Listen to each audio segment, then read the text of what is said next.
Fala, galera! Preparem-se para mais uma listinha cabulosa com obras controversas, polêmicas e chocantes. 5 filmes proibidões que jamais serão refilmados, volume 4. Vem comigo que está começando o Horrorpédia.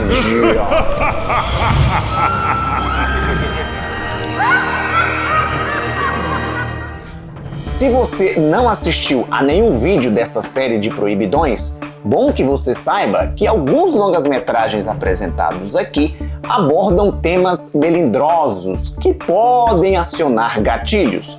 Então, se você é uma pessoa sensível que se impressiona com facilidade, todo cuidado é pouco.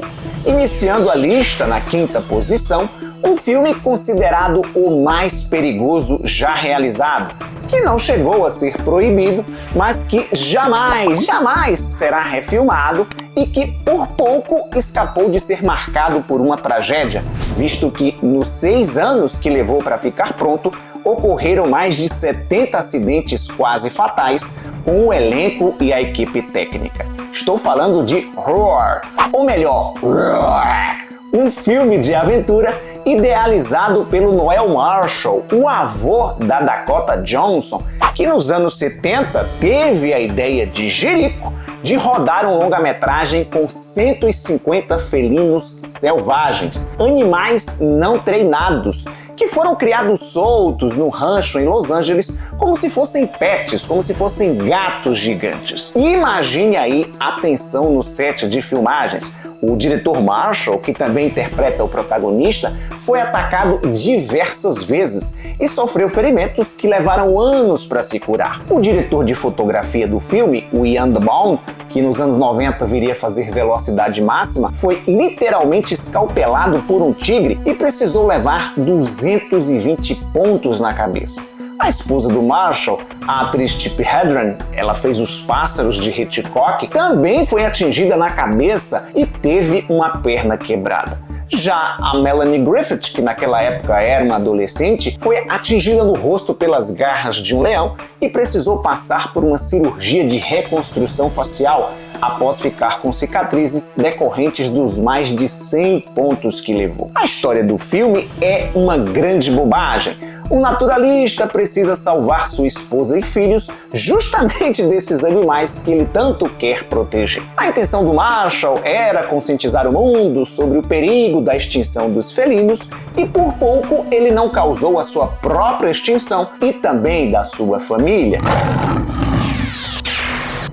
Na 4ª colocação, Combat Shock, longa-metragem de 1986 que foi oferecido a vários estúdios, grandes estúdios. Todos eles disseram não ao projeto e só mesmo a pequena Troma Entertainment teve coragem de levá-lo adiante. E a Troma só conseguiu lançá-lo nos cinemas após fazer os mais de 200 cortes exigidos pela MPAA, o órgão que regulamenta a censura das obras audiovisuais nos Estados Unidos. Na trama, acompanhamos um dia na vida de Frank, um veterano da Guerra do Vietnã que vive em condições de extrema pobreza com sua esposa e o seu filho, um bebê deformado. Nessas 24 horas, vemos o protagonista passar por todo tipo de desgraça e ter flashbacks, recordações de episódios traumáticos do passado, coisas que o levam a surtar de vez. Se pelo bebê deformado você ficou achando que esse aqui era mais uma zoeira da Troma,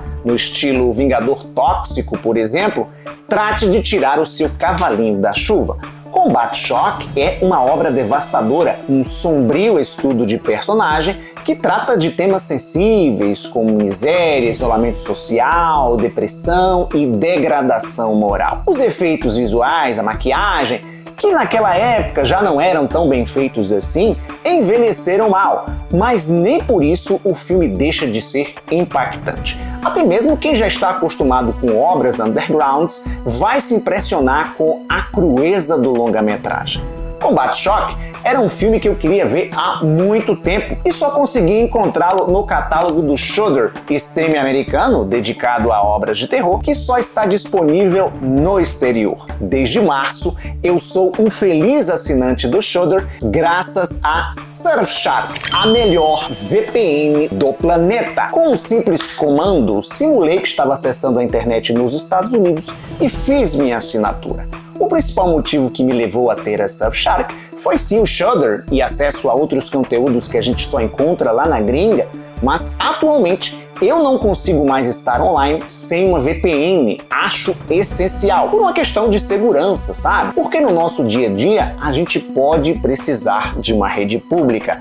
Você vai pagar uma conta via Pix num restaurante, numa loja, e de repente o 5G, o 4G, os dados móveis não funcionam direito e será preciso usar o Wi-Fi daquele lugar. E ao se conectar a uma rede desconhecida, os seus dados ficarão expostos e se eles forem roubados, você vai viver um verdadeiro filme de terror. É aí que a VPN lhe ajuda, ela criptografa os seus dados protegendo você online. E vou dizer uma coisa para vocês, meus amigos, a criptografia da Surfshark é de nível militar. Ninguém consegue ver nada. Tá esperando o quê? Experimente a Surfshark. Se você não ficar satisfeito, o que eu acho improvável, não tem problema, a Surfshark devolve o seu dinheiro desde que você faça o cancelamento em até 30 dias. Use o meu cupom GETROSHARK e ganhe 4 meses extras grátis em qualquer um dos planos que você escolher.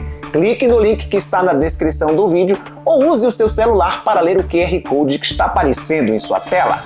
Aproveite porque a promoção é por tempo limitado. Chegando em terceiro, O Último Tango em Paris, de 1972, considerado um clássico do cinema, cujos bastidores foram marcados por muitos escândalos. O maior deles diz respeito ao abuso sofrido pela atriz Maria Schneider, que na época das filmagens tinha apenas 19 anos de idade. Em uma determinada cena, o protagonista, interpretado por Marlon Brando, violenta a personagem de Schneider usando manteiga como lubrificante numa cena de sodomia que não estava prevista no roteiro. Brando e o diretor italiano Bernardo Bertolucci tiveram a ideia na manhã em que a cena foi gravada e não comunicaram à atriz. Na trama, Marlon Brando interpreta um viúvo à procura de uma casa para morar em Paris, que acaba se envolvendo com uma mulher mais jovem. Os dois iniciam um tórrido romance e combinam não revelar um para o outro nada de suas vidas. Com O Último Tango em Paris, Bertolucci e Brando viram suas carreiras atingir níveis estratosféricos. O filme foi indicado ao Oscar e fez muito sucesso. Por conta da tal cena da manteiga, foi proibido em diversos países, inclusive aqui no Brasil. Por toda a aura misógina que a obra agora carrega, ela jamais será refilmada. Apesar de não rolar penetração na tal cena, a Maria Schneider saiu traumatizada da experiência. Ela não soube lidar com toda a repercussão e foi buscar conforto nas drogas pesadas. Maria Schneider faleceu em 2011, aos 58 anos, vítima de um câncer.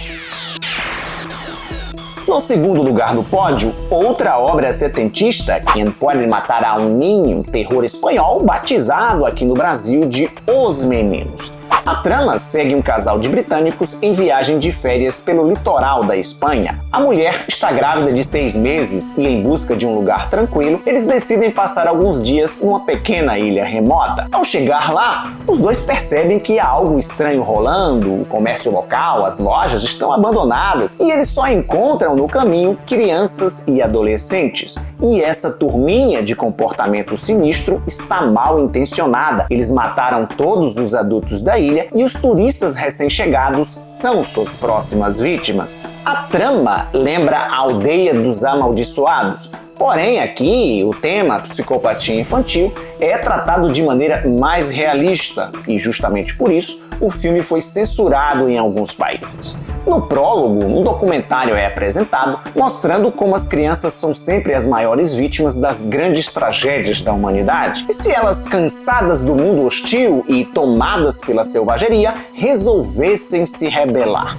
Quem seria capaz de matar uma criança? Essa pergunta é o fio condutor de Quem Pode Matar a um Ninho, um longa-metragem chocante e desconfortável pra caramba. Em 1972, Jerry Lewis, que era um dos grandes astros daquela época, eu cresci assistindo Jerry Lewis, se você tem menos de 40 anos, provavelmente nunca ouviu falar dele, o cara era o rei da comédia.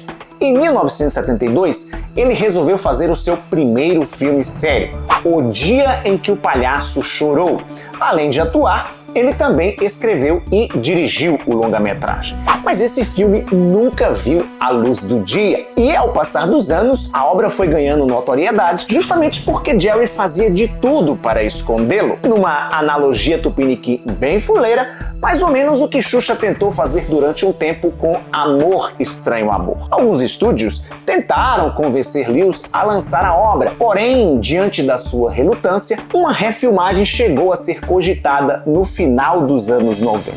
Olha só que doideira! Remake de um filme que nunca foi lançado. Alguns amigos próximos de Lewis, que tiveram o privilégio de assistir ao longa, disseram em entrevistas que se tratava de um drama cruel e macabro, diferente de tudo que ele havia feito e que, se tivesse sido lançado naquela época, nos anos 70, como programado, acabaria com a carreira dele. No filme, Jerry interpreta um palhaço judeu que é capturado pelos alemães durante a Segunda Guerra Mundial e enviado ao campo de Auschwitz, onde é forçado a entreter as crianças judias prisioneiras e conduzi-las para a câmara de gás. Por conta da temática e das pessoas envolvidas, a ideia de um remake foi ficando perigosa. Em 2017, o Jerry Lewis faleceu e a Biblioteca do Congresso americano adquiriu o copyright de todos os seus filmes, inclusive da única cópia restante de The Day the Cloud Cried, com a condição de que o longa-metragem não seria lançado ao público até junho de 2024. Ou seja, a partir de agora, a qualquer momento, teremos acesso a essa obra bombástica. E aí sim, vamos saber se ela é merecedora de toda essa polêmica. E aí, gostou da lista? Já assistiu aos outros vídeos dessa série com filmes proibidões que jamais serão refilmados? Dê uma conferida! Obrigado por sua audiência, lembre-se do like maroto e me seguir nas minhas outras redes sociais. Tchau e até a próxima!